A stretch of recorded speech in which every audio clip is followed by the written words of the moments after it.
ఓయ్ అన్నం తింటావా తినవా? తినకపోతే బుజ్జికిచ్చేస్తాను నేను. దెబ్బలు పట్టేస్తా నీకు, దెబ్బలు పడతాయి నీకు. అమ్మో అన్నం తిన అంటుంది, బొమ్మని కొట్టేస్తాం. అది తిను అది అమ్మా తిను తిను నువ్వు తినేసేసింది. అమ్మో మా చిట్టి తండ్రి తినేస్తాడు. తిను తిను తిను తిను. అమ్మో అమ్మో తినేస్తాడంటారే, మీ ఆమంతా తినేస్తాడంటారే. అమ్మా చిన్నపిల్లలకి అన్నం తినిపించినప్పుడు వాళ్ళు తినకుండా ఏడిసారనుకోండి, బొమ్మనో ఏదో ఒకటి చూపించేసేసి దాన్ని కొంచెం గద్దించినట్టు మనం మాట్లాడామనుకోండి, వాళ్ళు ఈజీగా తినేస్తారనమాట భయపడేసేసి. ఇంకా అంతకుమించి ట్రిక్స్ అయితే ఏం లేవు. బయటకైతే తిప్పి తినిపించలేం కదా మనమైతే, రోడ్లకి అయితే బయటికి వెళ్ళేసి అయితే. ఆ రోజుల్లో వేరు ఈ రోజుల్లో వేరు కదా. పిల్లల విషయంలో అయితే చాలా చాలా కేరింగ్ తీసుకోవాలి. ఫుడ్ మాత్రం కరెక్ట్గా టైంకి మెయింటైన్ చేయకపోతే మాత్రం చాలా కష్టం. పిల్లలతోనైతే వాళ్ళకి ఆకలి అవుతుంది, మనకు అర్థం కాదు, వాళ్ళు ఏడుస్తూ ఉంటారు, మనకు అర్థం కాదు.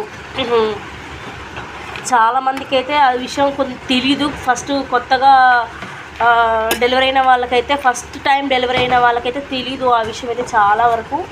ఇంకా ఒక ఇద్దరు పిల్లలు కన్నా వాళ్ళకైతే మామూలుగా తెలుస్తుంది. కాకపోతే ఫస్ట్ డెలివరీ అయిన వాళ్ళకైతే చాలా వరకు తెలియదు. పాపం చాలా ఫేస్ చేస్తారు పిల్లల విషయంలో అయితే. ఎవరికైనా సరే ఫస్ట్లో ఏం తెలియదు కదా, అదనమాట పిల్లలకు తినిపించే ట్రిక్స్. మా తండ్రి గుడ్ అనమాట.